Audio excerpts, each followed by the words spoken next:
Hello everyone. स्वागत है आप सभी का आपके अपने यूट्यूब चैनल सुशील स्मार्ट स्टडी पर।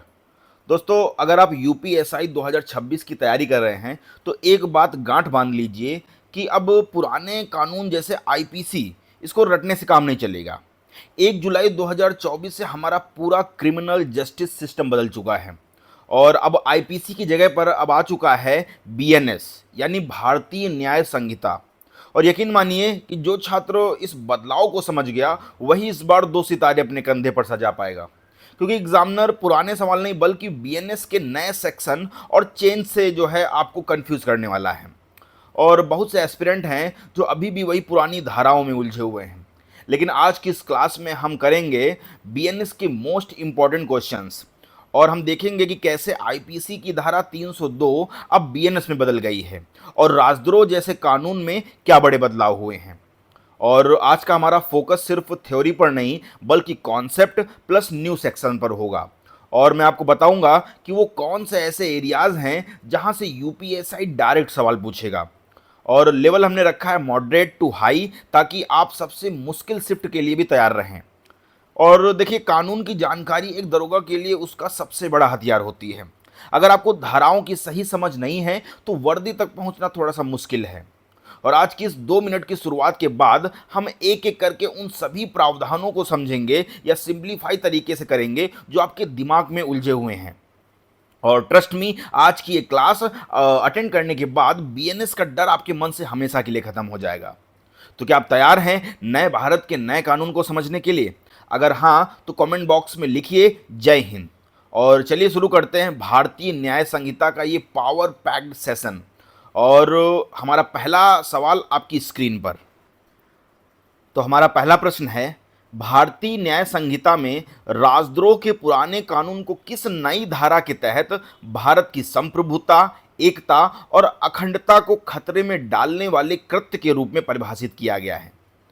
देखिए, बीएनएस की बात करें तो बीएनएस ने आईपीसी की पुरानी और विवादित जो धारा थी 124 ए, जिसमें राजद्रोह के बारे में बात किया गया है, इसको जो है समाप्त कर दिया गया है और इसकी जगह पर जो है अब धारा 152 लाई गई है।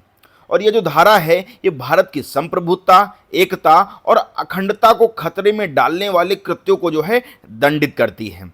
और साथ ही में इसमें केवल सरकार की आलोचना को अपराध नहीं माना गया है बल्कि अलगाववादी गतिविधियों, सशस्त्र विद्रोह या भारत की एकता को तोड़ने की कोशिश को जो है गंभीर अपराध माना गया है। तो इस प्रश्न का राइट आंसर है ऑप्शन नंबर सी, धारा 152। चलिए बढ़ते हैं अपने अगले प्रश्न की ओर। तो हमारा अगला प्रश्न है, बीएनएस के अंतर्गत संगठित अपराध या ऑर्गेनाइज्ड क्राइम को जो है पहली बार एक विशिष्ट अपराध के रूप में परिभाषित किया गया है, या किस धारा के अंतर्गत आता है? तो देखिए, जो बीएनएस की धारा 111 है ये एक महत्वपूर्ण बदलाव है जिसमें जो है संगठित अपराध को जो है स्पष्ट रूप से परिभाषित किया गया है। और इसके अंतर्गत जो है अपहरण, जबरन वसूली या साइबर अपराध और आर्थिक अपराध जैसे कृत्य आते हैं जो किसी गिरोह या सिंडिकेट द्वारा किए जाते हैं। और यदि संगठित अपराध के कारण किसी की मृत्यु होती है तो इसमें मृत्युदंड या आजीवन कारावास की सजा का प्रावधान है। तो फिलहाल इस प्रश्न का राइट आंसर है ऑप्शन नंबर ए, धारा 111। चलिए बढ़ते हैं अपने अगले प्रश्न की ओर। तो हमारा अगला प्रश्न है, बीएनएस में हिट एंड रन मामलों में सख्त प्रावधान किए गए हैं। यदि कोई चालक लापरवाही से गाड़ी चलाकर किसी की मृत्यु का कारण बनता है और पुलिस को सूचना दिए बिना जो है भाग जाता है तो उस पर कौन सी धारा लागू होगी? तो देखिए, जो बीएनएस की धारा 106 है ये लापरवाही से हुई मौत से संबंधित है। इसमें जो है 2 भाग हैं। धारा 106(1) इसके तहत जो है सामान्य लापरवाही पर 5 साल की सजा है, लेकिन जो धारा 106 का 2 है इसमें विशेष रूप से हिट एंड रन को जो है ये पूरा कवर करती है। और इसमें जो है यदि ड्राइवर दुर्घटना के बाद मजिस्ट्रेट या पुलिस अधिकारी को तुरंत सूचना दिए बिना भाग जाता है तो उसे जो है 10 साल की जेल और भारी जुर्माना जो है हो सकता है। तो फिलहाल इस प्रश्न का राइट आंसर है ऑप्शन नंबर बी, धारा 106 का 2। चलिए बढ़ते हैं अपने अगले प्रश्न की ओर। तो हमारा अगला प्रश्न है, भारतीय न्याय संहिता में हत्या या मर्डर की जो है सजा के लिए अब आईपीसी की धारा 306 के स्थान पर कौन सी नई धारा प्रयोग की जाएगी? तो देखिए, जो आईपीसी में हत्या है तो हत्या के लिए धारा 302 सबसे प्रसिद्ध थी, लेकिन बीएनएस में धाराओं को जो है फिर से पुनर्गठित किया गया है और अब जो है धारा 103 ये हत्या के लिए दंड का प्रावधान करती है। और जो धारा 103 का एक है, इसके तहत सामान्य हत्या के लिए मृत्युदंड या आजीवन कारावास की सजा है। वहीं अगर हम बात करें धारा 103 के 2 में, तो इसमें मॉब लिंचिंग को जो है शामिल किया गया है, जहां 5 या अधिक व्यक्तियों का समूह या जाति या समुदाय या भाषा के आधार पर अगर हत्या करे तो यह मॉब लिंचिंग के अंतर्गत आएगा। तो फिलहाल इस प्रश्न का राइट आंसर है ऑप्शन नंबर बी, धारा 103। चलिए बढ़ते हैं अपने अगले प्रश्न की ओर। तो हमारा अगला प्रश्न है, बीएनएस की किस धारा के तहत शादी का झूठा वादा करके या पहचान छिपाकर यौन संबंध बनाने को एक विशिष्ट अपराध माना गया है? तो देखिए भाई साहब, भारतीय न्याय संहिता की धारा जो 69 है, ये एक नया और काफी इंपॉर्टेंट प्रावधान है। इसमें है क्या कि मैं बता दूं कि जो आईपीसी में इस तरह के मामलों को जो है अक्सर धोखाधड़ी या बलात्कार की समान धाराओं के तहत निपटाया जाता था, और जिससे जो है कानूनी अस्पष्टता रहती थी। लेकिन अगर हम बात करें बीएनएस, तो बीएनएस ने भाई साहब ये सीधा सा स्पष्ट कर दिया है कि अगर कोई भी व्यक्ति किसी महिला के साथ शादी का झूठा वादा करके जो है उसको जो है लालच देकर या अपनी पहचान छिपाकर, जैसे जाति या धर्म ये सब छिपाकर जो है उससे यौन संबंध बनाता है, तो जो है वह अपराधी माना जाएगा, और इसके लिए जो है 10 साल तक की जेल और जुर्माने का प्रावधान किया गया है। तो इस प्रश्न का right answer option number C, धारा 69। चलिए बढ़ते हैं अपने अगले प्रश्न की ओर। तुम्हारा अगला प्रश्न है, बीएनएस में पहली बार आतंकवादी कृत्य को एक सामान्य आपराधिक कानून के भीतर परिभाषित किया गया है, यह किस धारा के अंतर्गत आता है? तो देखिए, पहले आतंकवादी गतिविधियों से निपटने के लिए जो है केवल विशेष कानून जैसे यूएपीए का उपयोग किया होता था, है ना। लेकिन अब जो है बीएनएस की धारा 113 के तहत जो है आतंकवादी कृत्यों को जो है मुख्य धारा के कानून में शामिल कर लिया गया है, और इसमें भारत की एकता, अखंडता और सुरक्षा या आर्थिक सुरक्षा को जो है खतरे में डालने वाले कार्यों को परिभाषित किया गया है। और अगर ऐसे कृत्य से किसी व्यक्ति की जो मृत्यु होती है तो सजा जो है उसको मृत्युदंड या आजीवन कारावास होगा। तो इस प्रश्न का राइट आंसर है ऑप्शन नंबर बी, धारा 113। चलिए बढ़ते हैं अपने अगले प्रश्न की ओर। तुम्हारा अगला प्रश्न है, स्नैचिंग या झपटमारी को बीएनएस में चोरी से अलग एक स्वतंत्र अपराध के रूप में किस धारा में परिभाषित किया गया है? तो देखिए, आईपीसी में जो स्नैचिंग है, तो स्नैचिंग के लिए कोई अलग धारा नहीं थी। इसे जो है अक्सर चोरी या जबरन वसूली के अंतर्गत रखा जाता था। लेकिन बीएनएस की धारा 304 में जो है अब झपटमारी को एक अलग और गंभीर अपराध के रूप में परिभाषित किया गया है। इसमें कहा गया है कि अगर कोई व्यक्ति जो है अचानक या बलपूर्वक किसी व्यक्ति से कोई संपत्ति छीनता है या उससे जो है झपटमारी करता है, तो इसके लिए जो है उसे 3 साल तक की जेल और जुर्माने की सजा हो सकती है। तो इस प्रश्न का राइट आंसर है ऑप्शन नंबर ए, धारा 304। चलिए बढ़ते हैं अपने अगले प्रश्न की ओर। तुम्हारा अगला प्रश्न है, बीएनएस में सामुदायिक सेवा को सजा के एक नए प्रकार के रूप में जोड़ा गया है, यह मुख्य रूप से किन अपराधों के लिए लागू हो सकता है? तो देखिए, बीएनएस ने जो है भारतीय न्याय व्यवस्था में एक क्रांतिकारी बदलाव करते हुए सामुदायिक सेवा इसको जो है सजा के रूप में पेश किया है। इसका उद्देश्य जो है ये छोटे अपराधियों को जेल भेजने के बजाय उन्हें समाज के प्रति जवाबदेह बनाना और जेलों का बोझ जो है वो कम करना है। साथ ही में जो धारा 202 है, ये लोक सेवक की आज्ञा का जो है उल्लंघन से है या मानहानि जैसे छोटे मामलों में जो है अदालत अपराधी को बिना वेतन के सामाजिक कार्य करने का आदेश दे सकती है। और साथ ही में अगर बात करें कि यह सुधारक न्याय जो है कि दिशा में एक बड़ा कदम है, और एक भावी सब इंस्पेक्टर के रूप में जो है आपको पता होना चाहिए कि किन मामलों में गिरफ्तारी के बजाय इस विकल्प का उपयोग किया जा सकता है। तो फिलहाल तो इस प्रश्न का right answer option number B, छोटे अपराध। चलिए बढ़ते हैं अपने अगले प्रश्न की ओर। तुम्हारा अगला प्रश्न है, बीएनएस के अंतर्गत सामूहिक बलात्कार या गैंग रेप के मामलों में अब न्यूनतम सजा को बढ़ाकर कितना कर दिया गया है? तो देखिए, भारतीय न्याय संहिता की धारा 70(1) इसमें जो है सामूहिक बलात्कार के लिए दंड निर्धारित करता है, और ये जो है आईपीसी की तुलना में इसमें सजा को और भी ज्यादा सख्त कर दिया गया है। और अब सामूहिक बलात्कार के दोषी को जो है कम से कम 20 साल की जेल, और साथ ही में उसको जो अगर मैं बता दूं कि हाँ, पीड़ित की उम्र 18 वर्ष से कम है, तो ये धारा 70 के 2 के अंतर्गत आएगा। तो इसमें जो है सजा अनिवार्य रूप से आजीवन कारावास या मृत्युदंड तक हो सकती है। अगर उसकी उम्र जो है वो 20 साल से ज़्यादा है तो इसमें होगा क्या कि 20 साल की जेल होगी, साथ ही में आजीवन कारावास तक की सजा हो सकती है। तो फिलहाल तो इस प्रश्न का right answer option number C, 20 वर्ष की जेल या आजीवन कारावास। चलिए बढ़ते हैं अपने अगले प्रश्न की ओर। तुम्हारा अगला प्रश्न है, बीएनएस में मानहानि के लिए सजा के रूप में सामुदायिक सेवा का विकल्प किस धारा के तहत दिया गया है? तो देखिए, आईपीसी में मानहानि के लिए धारा 499 और 500 का प्रयोग होता था, जबकि बीएनएस की धारा 356 अब मानहानि के अपराध को कवर करती है। और इस नई धारा की सबसे बड़ी विशेषता है कि इसमें सजा के तौर पर सामुदायिक सेवा का प्रावधान जोड़ा गया है। मतलब कि अगर कोई व्यक्ति किसी की प्रतिष्ठा को नुकसान पहुंचाता है तो उसे जो है दोषी माना जाएगा, और जो अदालत जो है उसे जेल भेजने के बजाय जो है समाज की सेवा करने का आदेश दे सकती है। और यह जो है दंड का एक सुधारात्मक रूप है, मतलब इससे इंसान कहीं ना कहीं सुधरने की अपनी उसमें आ सकता है। तो फिलहाल तो इस प्रश्न का right answer option number A, धारा 356। चलिए बढ़ते हैं अपने अगले प्रश्न की ओर। तो हमारा अगला प्रश्न है, गंभीर चोट पहुंचाने के मामले में यदि कृत्य के कारण पीड़ित व्यक्ति स्थायी रूप से अपंग हो जाता है तो बीएनएस की कौन सी धारा लागू होगी?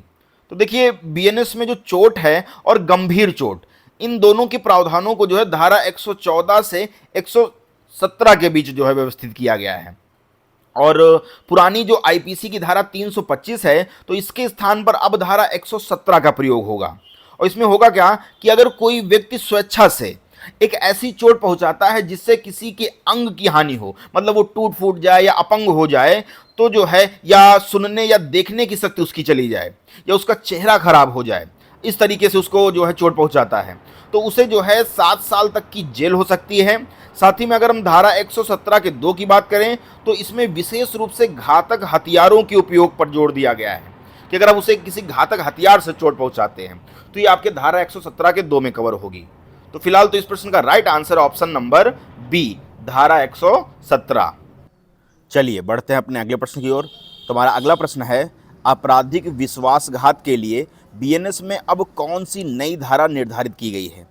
देखिए, संपत्ति से जुड़े अपराधों में आपराधिक विश्वासघात जो है एक प्रमुख धारा है, और जिसे जो है आईपीसी में धारा 406 के रूप में जाना जाता था। लेकिन अब जो है बीएनएस की धारा 316 जो है इस अपराध को परिभाषित और दंडित करती है। और यह धारा जो है तब लागू होती है जब किसी व्यक्ति को संपत्ति सौंपी जाती है और वह जो है उसका दुरुपयोग अपने फायदे के लिए करता है। और इसमें जो है सज़ा को श्रेणीबद्ध किया गया है। जैसे सामान्य विश्वासघात की बात करें तो सामान्य विश्वासघात के लिए जो है 3 साल की सज़ा, लेकिन अगर किसी लोक सेवक, बैंक अधिकारी या एजेंट द्वारा किया जाए तो सज़ा जो है आजीवन कारावास या 10 साल की जेल हो सकती है।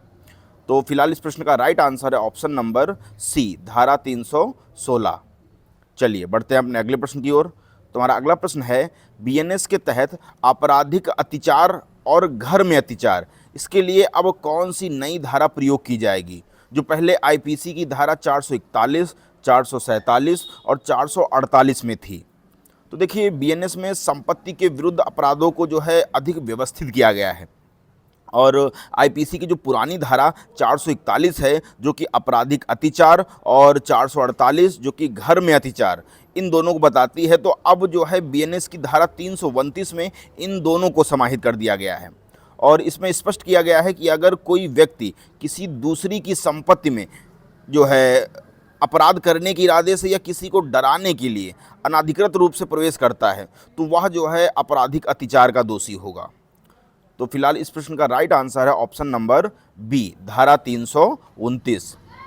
चलिए बढ़ते हैं अपने अगले प्रश्न की ओर। तुम्हारा अगला प्रश्न है, बीएनएस में ठगी के अपराध को जो पहले आईपीसी की धारा 420 के तहत बहुत ही फेमस था, तो अब किस नई धारा में रखा गया है?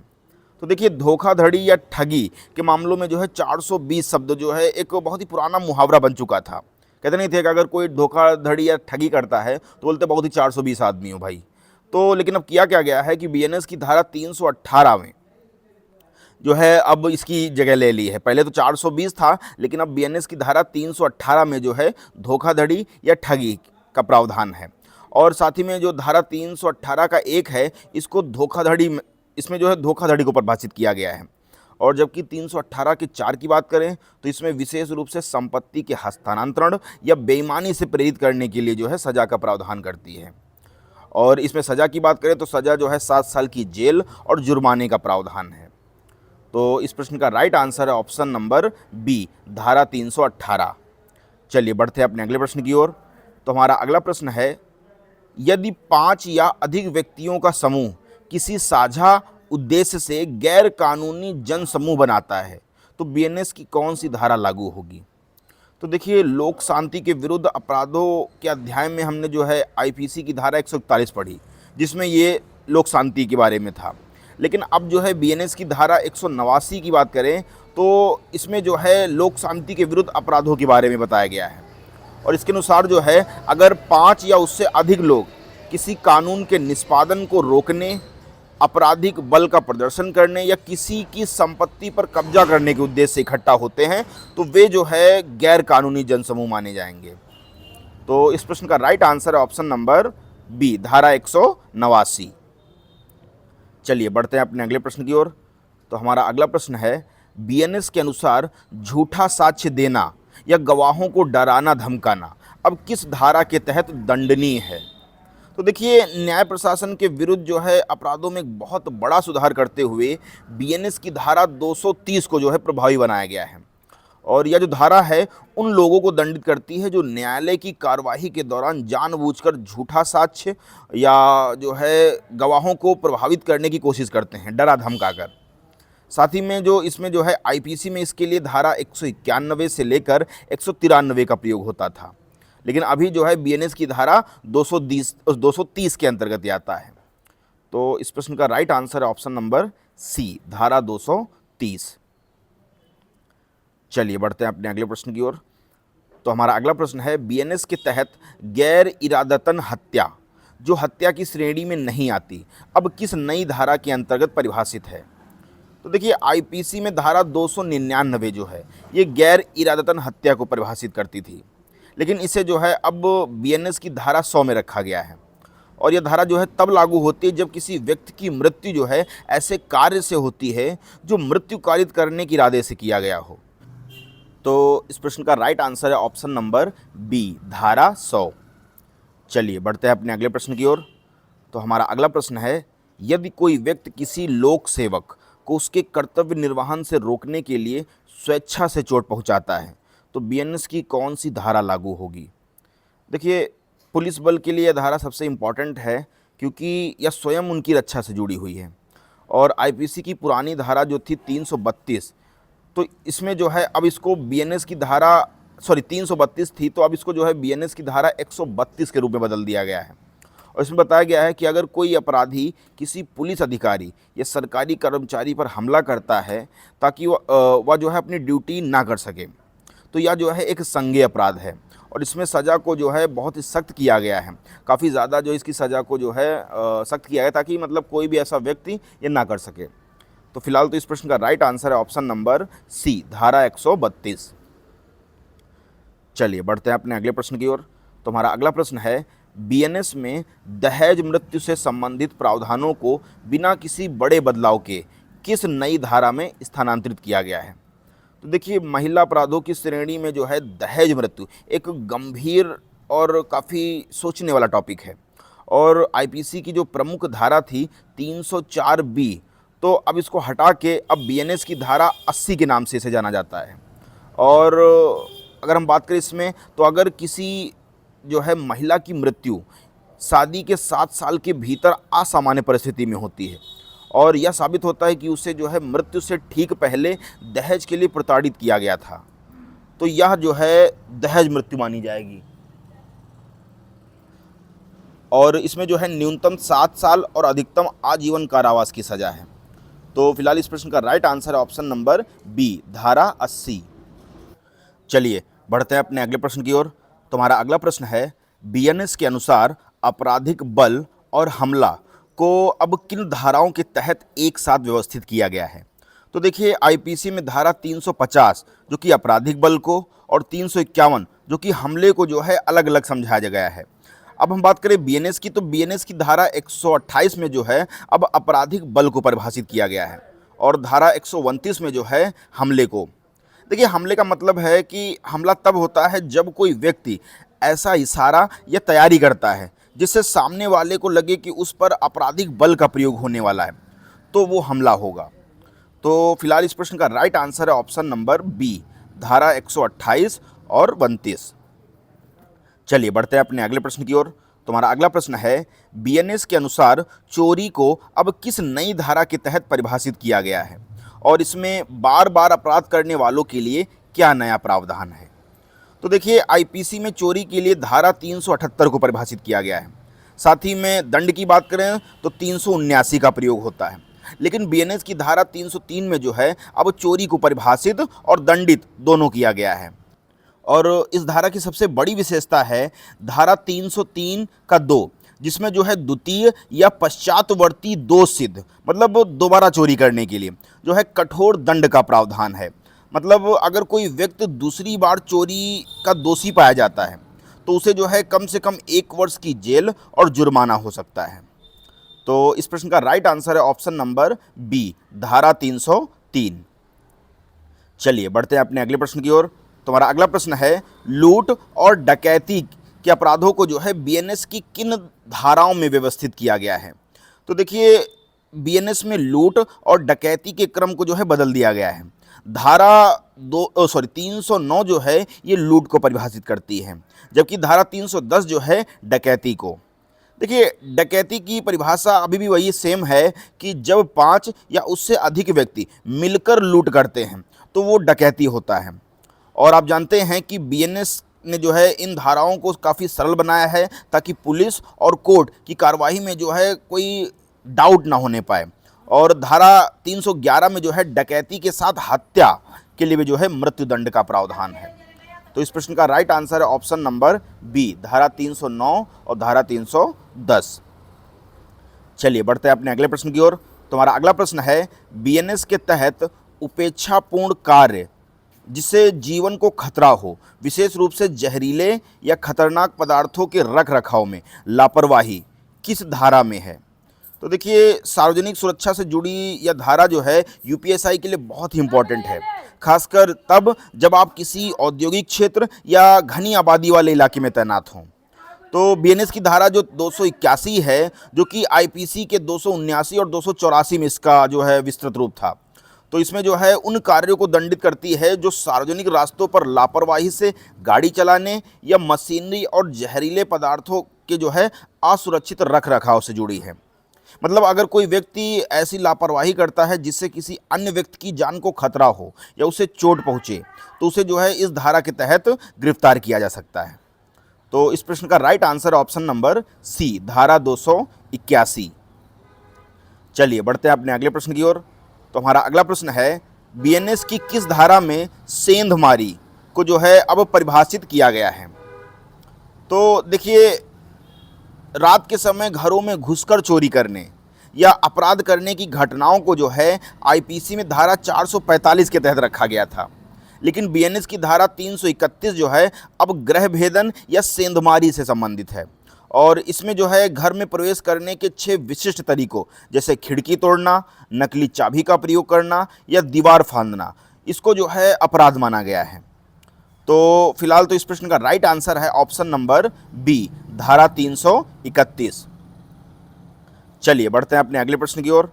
तो हमारा अगला प्रश्न है, बीएनएस के अंतर्गत आपराधिक षड्यंत्र को जो है अब किस धारा के तहत परिभाषित और दंडित किया गया है।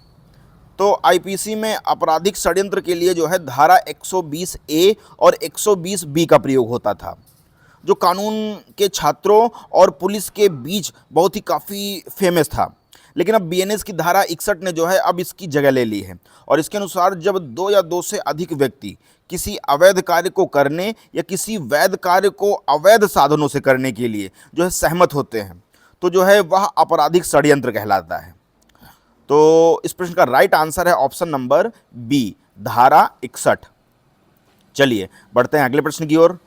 तो हमारा अगला प्रश्न है, यदि कोई व्यक्ति किसी अपराध को करने के लिए उकसाता है लेकिन वह अपराध घटित नहीं होता है, तो बीएनएस की किस धारा के तहत उसे सजा दी जा सकती है। तो देखिए, बीएनएस में दुष्प्रेरण या उकसावे के सिद्धांतों को जो है धारा 45 से 59 तक समझाया गया है। और धारा 48 में विशेष रूप से तब लागू होती है जब उकसाने के बावजूद अपराध नहीं किया जाता, मतलब वह अपराध मृत्युदंड या आजीवन कारावास से दंडनीय हो। अगर हम बात करें आईपीसी, तो आईपीसी में इसके लिए धारा 115 का प्रयोग होता था। तो इस प्रश्न का राइट आंसर है ऑप्शन नंबर सी, धारा 48। चलिए बढ़ते हैं अपने अगले प्रश्न की ओर। तो हमारा अगला प्रश्न है, बीएनएस के अनुसार लोक सेवक के कानूनी अधिकार की अवमानना, जैसे कि समन का पालन ना करना, किस धारा के अंतर्गत आता है? तो देखिए, न्याय प्रक्रिया में बाधा डालने वालों के खिलाफ जो है बीएनएस की धारा 206 एक सख्त हथियार है।